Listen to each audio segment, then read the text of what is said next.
Billy thought people didn't respect him, not because they were mean, not because they hated him, not because of some elaborate conspiracy organized by his coworkers. No, Billy believed people simply failed to recognize his greatness. He was nice, helpful, agreeable, always available, always saying yes, always trying to make everyone happy, and somehow, people still ignored his ideas.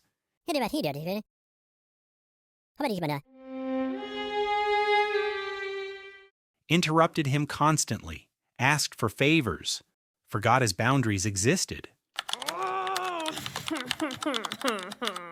Billy had spent years trying to be liked, and he accidentally became someone people took for granted, until one day, he decided to find out why.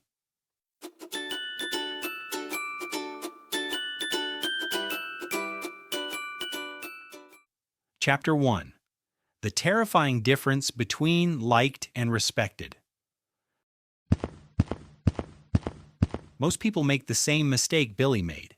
They confuse being liked with being respected, and they are not the same thing, not even remotely. Being liked feels warm, comfortable, safe. People smile at you, people enjoy being around you, people invite you to places. Being respected is different.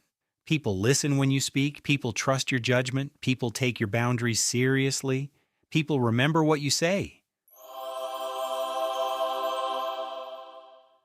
Billy had spent years optimizing for approval, not respect, which is why every disagreement felt terrifying, every criticism felt personal, and every conversation became a performance.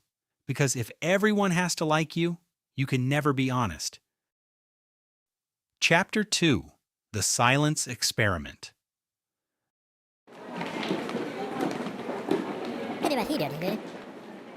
Normally, Billy responded immediately, before his brain even had time to arrive. But after reading about communication, he tried something different. He paused. 3 full seconds. But something unexpected happened. Nobody thought he died. Nobody thought he was slow. Nobody called emergency services. Instead, people waited. They leaned in. And when Billy finally spoke, they listened. Because rushing looks reactive. Pausing looks intentional. And intentional people automatically seem more confident. 3 seconds. That was it. Billy spent his whole life fearing silence. Turns out silence was doing half the work. Chapter 3. The Eye Contact Incident. Then Billy noticed another problem, his eye contact strategy, which consisted primarily of looking at the floor, looking at walls, looking at random birds, looking at absolutely anything except the one speaking. So Billy practiced maintaining eye contact. Not in a serial killer way, just enough to show presence, enough to communicate. I'm here, I'm listening, I'm not secretly thinking about tacos. And almost immediately conversations changed. People opened up more, trusted him more, treated him differently. Because attention is one of the rarest gifts people can give each other. And most people are starving for it. Chapter 4. Billy stops apologizing for existing.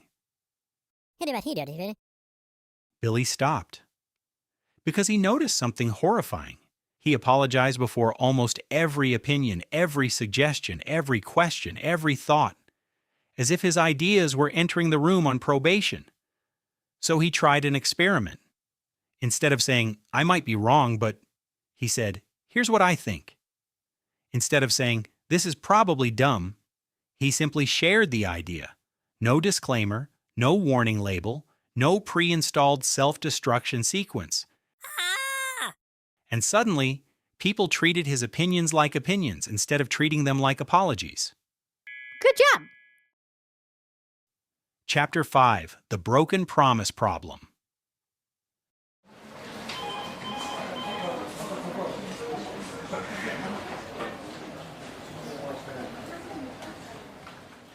There was only one issue. Billy could not actually do all those things.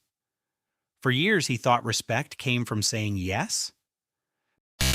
But respect wasn't built when he agreed, it was built when he followed through. And those are very different things, so Billy started making fewer promises and keeping every single one. If he said Friday, it happened Friday. If he said he'd call, he called. If he committed, he delivered. People stopped seeing him as helpful and started seeing him as reliable, which is far more valuable. Chapter 6. The Power of a Terrifying Two-Letter Word.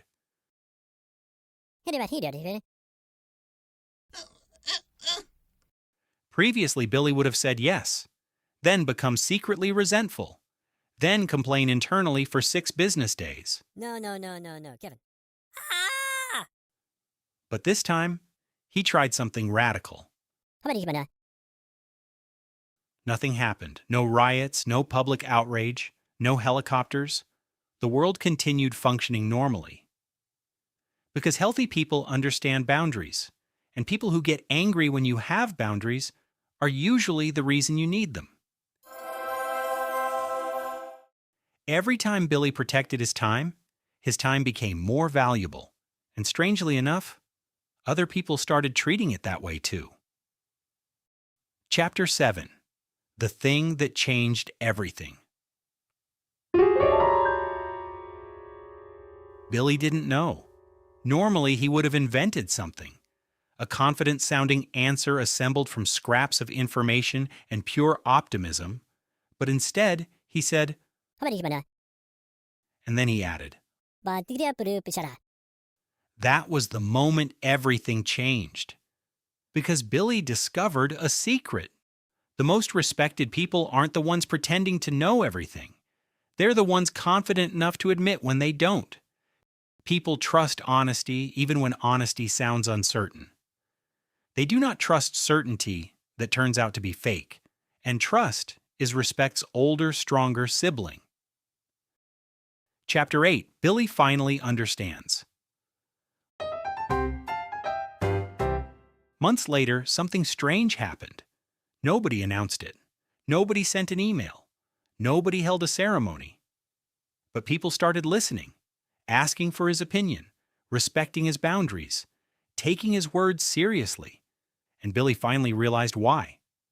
It wasn't because he became louder, smarter, more charismatic, or magically transformed into a different person. It was because he started respecting himself. Every pause, every boundary, every promise kept, every honest answer, every moment of self-respect. People noticed, not consciously, but consistently. And those tiny moments added up, until eventually, respect stopped being something Billy wanted and became something he naturally projected.